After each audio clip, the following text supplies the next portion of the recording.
ஜீவா படத்துக்கு அப்புறமா ஒரு படம் பார்க்க போகிறோம் அப்படின்னும் போது ஒரு சின்ன ஒரு பதட்டம் பயம்லாம் இருக்குது. இந்த வாட்டி இவங்க என்ன பண்ண போகிறாங்க? ஏன்னா ரொம்ப தெரிஞ்ச ஆர்டிஸ்ட், ரொம்ப பெரிய ஆர்டிஸ்ட், அவங்க பண்ணியிருக்க படமே கண்டென்ட்டாக எதுவும் பெருசாக இல்லையே, புது முகங்களாக இருக்காங்க. இந்த படத்தில் என்ன இருக்க போகுது அப்படின்னா பராரி படத்தை பார்க்குறோம். பட் ஒரு சில வாட்டி நம்ம எதிர்பார்க்கறத விட பயங்கரமாக ஒரு சில படங்கள் சர்ப்ரைஸ் பண்ணும். அதில் இருக்க கண்டென்ட் கண்டிப்பாக எல்லா மக்களுக்கும் ரொம்ப தேவையான, பல வருஷங்கள் கடந்தாலும் இந்த மக்கள் இன்னும் மாறாமல் இருப்பாங்க. ஒரு சில கண்டென்ட்ஸ் எப்பயுமே ஃப்ரெஷ்ஷாகவே இருக்கும். அப்படிப்பட்ட ஒரு கண்டென்ட்டோட ஆடியன்ஸை அணுகியிருக்காரு எழில். எனக்கு அவருடைய ரைட்டிங்காக ரொம்ப பிடிச்சிருந்தது. அண்டு இந்த படத்தோடைய ஹீரோ ஹரி அண்ட் இந்த படத்தோடைய ஹீரோயின் சங்கீதா, ரெண்டு பேருமே இந்த படத்தோடைய ஒரு பெரிய ப்ளஸ்ஸாக பார்க்குறேன். அவங்க மட்டும் இல்லை, அந்த படத்தில் யார் யாரெல்லாம் நடிக்கிறாங்களோ உண்மையாகவே அந்த ஒரு கிராமத்துக்குள்ளே என்னென்ன மாதிரியான முகங்கள்லாம் இருக்குமோ அப்படிப்பட்ட ஒரு ஆட்களை ஸ்டார் காஸ்ட்டாக செலக்ட் பண்ணி ரொம்ப அழகாக ஒரு ஸ்டேஜிங் பண்ணியிருக்காரு படத்துடைய டைரக்டர் எழில். திருவண்ணாமலையில் ஒரு சின்ன கிராமம், அந்த சின்ன கிராமம் ரெண்டாக பிரிஞ்சிருக்கு. அங்கே இருக்க மக்கள்லாம் ஒரே வேலையை தான் செய்கிறாங்க, ஒரே மாதிரியான சம்பளம் தான் வாங்குறாங்க. இருந்தாலும் அவங்க ரெண்டு பேரும் என்ன காரணத்துக்காக பிரிஞ்சிருக்காங்க? அப்படி இருக்க ரெண்டு டீம் ஒரு இடத்துக்கு ஒன்றா போகிறாங்க. அங்கே ஒரு பிரச்சனை நடக்குது. அதுக்கப்புறமா அவங்க கிட்ட இருக்க பிரச்சனைகள்லாம் சரியாகுதா இல்லையா, அண்ட் போன இடத்துல ஒரு பிரச்சனை நடக்குது, அதுவும் சரியாச்சா இல்லையான்றதான் இந்த படத்துடைய கதையாக இருக்குது. இந்த படத்துடைய மிகப்பெரிய ஒரு ப்ளஸ் பாயிண்ட் கண்டிப்பாக இந்த படத்துடைய ரைட்டிங். ஏன்னா படத்தோட ஃபர்ஸ்ட் ஹாஃபில் என்ன சொல்ல வராங்கன்னா, ரெண்டு கிராமத்தில் இருக்க அந்த ஜாதி பிரச்சனையை பற்றி தான் பேசிக்கிட்டு இருக்காங்க. அவங்களுக்குள்ள என்னென்ன மாதிரியான வேறுபாடுகள் இருக்குது, எதனால் தனியாக இருக்காங்க, ரொம்ப அழகாக ஒரு ஒரு பாயிண்ட்லையும் ஒரு சாங்லேயுமே அவங்களுடைய வாழ்க்கை முறை எப்படி இருக்குது, அவங்க என்னென்ன மாதிரியான ஜேர்னியில் இருக்காங்க, எதனால் அந்த ஹீரோ கேரக்டர் ரொம்ப பொறுமையாக சாந்தமாக இருக்கார், எந்த ஒரு டிசிஷனும் கோவப்பட்டு எடுக்க மாட்டாரு. இந்த வில்லன் கேரக்டர் எதனால் இவ்வளோ முரணாக இருக்கான், அவனுக்கு பின்னால் எப்படி ஒரு பணம் படைச்சவன் இருக்கான், அவன் எப்படி இந்த பணம் இல்லாதவன் வச்சு ப்ளே பண்ணுறான் வெறும் ஜாதின்ற ஒரு மேட்டரை வச்சுன்னு சொல்லிட்டு எல்லா இடத்துலையும் ரைட்டிங்காக ரொம்ப ஸ்ட்ராங்கான ஒரு கண்டென்ட்டோடு கொண்டு போயிருந்தாங்க. படத்தோட ஃபர்ஸ்ட் ஹாஃபை பொறுத்த வரைக்கும் இந்த கண்டென்ட் செகண்ட் ஹாஃபில் கண்டிப்பாக வேறு லெவலில் இருக்கும். மிக முக்கியமாக அந்த ரெண்டு கிராமத்துக்குள்ளே இருக்க அந்த சண்டையாக இருக்கும். ஏன்னா அப்படி ஒரு கண்டென்ட், அப்படி ஒரு ஸ்ட்ராங்கான ஒரு படமாக இது மாறுறதுக்கான எல்லா ஸ்பேஸும் இருந்தது. ஆனால் படத்தோட டேரக்டர் ரொம்ப ஸ்வீட்டாக அவர் என்ன பண்ணியிருக்காருன்னா, தொடர்ந்து எல்லார இடத்துலையும் இருக்க அந்த கஷ்டங்களை பற்றியே நம்ம பேசிக்கிட்டு இருக்கோம். அந்த கஷ்டங்கள் பிரச்சனைகள்லாம் ஒரு இடத்துல சார்ட் அவுட் ஆகும்ல, சால்வ் ஆகும்ல, அப்போ அது என்ன இடமா இருக்கணும், அப்போ இவங்க ரெண்டு பேரும் ஒரு இடத்துல ஒரே மாதிரி ட்ரீட் பண்ணும், அந்த இடத்துல அவங்க ரெண்டு பேரும் அடி வாங்கணும், அப்போ இவங்க ரெண்டு பேருக்கும் ஒரு ஞானம் கிடைக்கும், அப்போ தான் இவங்க ரெண்டு பேரும் சரியாவாங்க அப்படின்ற அந்த பிளாட்டுக்குள்ளே போய் அந்த ஒரு ஜேர்னியை ரொம்ப அழகாக காமிச்சிருக்காங்க. ஏன்னா ஒரு சில டேரக்டர்ஸ் என்ன நினைப்பாங்கன்னா, அவங்க கண்டென்ட் ரொம்ப ஸ்ட்ராங்காக, ரொம்ப இன்டென்ஸாக, ரொம்ப வலியாக இருக்குன்னு நினைப்பாங்க. கண்டிப்பாக இந்த படத்துலையுமே படத்தோட செகண்ட் ஹாஃபில் படத்தோட ஹீரோ அண்ட் ஹீரோயின் ரெண்டு பேரும் ஒரு சீக்வன்ஸில் ஆக்ட் பண்ணியிருக்காங்க. ஆக்ஷன் சீக்வன்ஸ் பிரம்மாண்டமாக பயங்கரமாக இருக்குது. எதுக்காக அந்த பிரம்மாண்டமான்றதை சொல்கிறேன்னா, அந்த ஒரு ஒரு அடியும் ஒரு ஒரு வலியும் உண்மையாகவே நமக்கு விழுற ஒரு ஃபீல் ஒன்று இருக்குல்ல, பயங்கர இன்டென்ஸாக ஒரு ட்ராமா ஒன்று ப்ளே பண்ணியிருக்காங்களா, அது பயங்கரமாக ஒன்று பில்டப் ஆகி ஒன்று அடிக்குது, நம்மளை ஹிட் பண்ணி தள்ளுது. ஏன்னா ஒரு ஒரு இடத்துலையும் அடித்து ட்ரெஸ் எல்லாம் கிழிக்கும் போது நமக்கு மனசு பதறுது, எப்படியாவது அவங்கள யாராவது காப்பாற்றிட மாட்டாங்களோ அப்படின்னு சொல்லிட்டு அந்த பிளேவாக ரொம்ப அழகாக பில்டப் பண்ணியிருந்தாரு. அண்ட் டேரக்டர் கிட்டே எனக்கு செகண்ட் ஹாஃபோடைய ஸ்க்ரீன் பிளேவாக எனக்கு ரொம்ப பிடிச்சிருந்தது. ஏன்னா செகண்ட் ஹாஃபோடைய கதையில் ரொம்ப சின்ன கண்டென்ட் தான் இருக்குது. இவங்க ரெண்டு பேரும் ஒரு இடத்துக்கு போகிறாங்க, அங்கே இருக்கவங்க எப்படி இவங்க நசுக்க போகிறாங்கன்ற ஒரு சின்ன பாயிண்ட் தான்.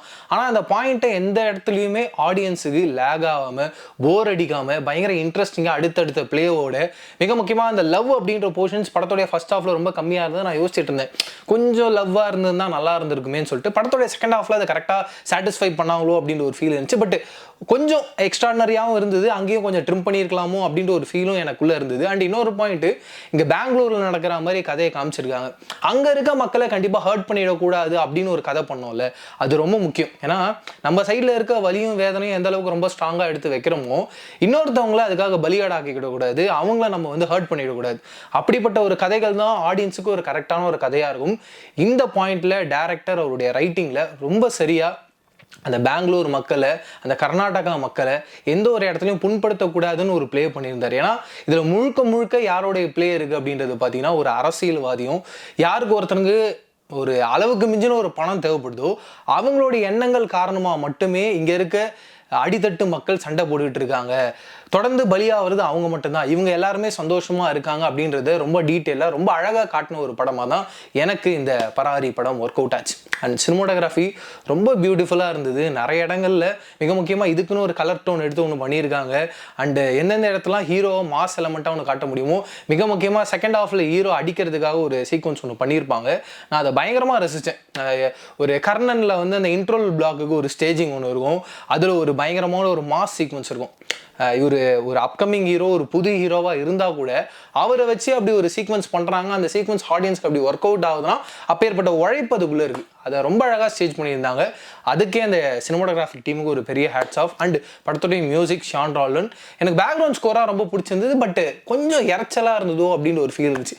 மிக்சிங்கில் இன்னும் கொஞ்சம் கான்சன்ட்ரேஷன் பண்ணியிருந்தா இன்னும் இந்த படத்தோடைய மியூசிக் பயங்கரமாக இருந்திருக்குமோ அப்படின்ற ஒரு ஃபீல் இருந்துச்சு. அண்ட் சாங்ஸும் கடைசியில் வர அந்த ஒரு அழுகாட்சியான ஒரு சாங் ரொம்ப கரெக்டாக ஒர்க் அவுட் ஆயிருந்தது. மற்ற சாங்ஸ்லாம் இன்னும் கொஞ்சம் நல்லா இருந்திருக்கலாமே அப்படின்ற ஒரு ஃபீல் தான் இருந்தது. பட் என்ன இருந்தாலும் நம்ம நிறைய ஜாதி படங்கள்லாம் பார்க்குறோம். அதில் எல்லாத்துலேயுமே ஒரு சில படங்கள் என்ன சொல்லுவாங்கன்னா அவங்களுடைய வலியும் வேதனையும் பற்றி பேசியிருப்பான். இன்னொருத்தவங்க எப்படி எங்களை அடிச்சுட்டாங்கன்றதை பற்றி பேசியிருப்பாங்க. இன்னொருத்தவங்க யாராவது குறை சொல்கிறது அப்படின்ற மாதிரியான கதைகள்லாம் இருக்கும். ஆனால் இந்த கதையை டேரக்டர் எப்படி ட்ரீட் பண்ணியிருக்காங்கன்னா, இவங்களுடைய வாழ்க்கை முறை இப்படி இருக்குது, இங்கேருந்து எங்கே வெளியில் போனாலும் நம்ம அவங்களுக்கு வந்து வேறு யாரோ ஒரு ஆள் தான். அப்போ அங்கே இருக்கவன் நம்மளை எப்படி ட்ரீட் பண்ண போகிறான், அப்படி இருக்கும்பொழுது இங்கே இருக்கும்போதே நம்ம எல்லாருமே சந்தோஷமாக நமக்கான ஒரு வாழ்க்கையை வாழ்ந்தாலே நம்ம எல்லாருமே ஒன்றா சந்தோஷமாக இருக்கலாமே, இன்னொருத்த முன்னாடி நம்ம வேறு யாரோ ஒரு ஆள் தானே அப்படின்றத ரொம்ப டீட்டெயிலாக ரொம்ப கரெக்டாக ஆடியன்ஸ் கிட்ட கொண்டு வந்து சேர்த்துருக்காரு. மிக முக்கியமாக பணம் படைச்சவன் தொடர்ந்து கீழே இருக்க மக்களை வச்சு ஒரு ப்ளே பண்ணிகிட்டே இருக்கான்.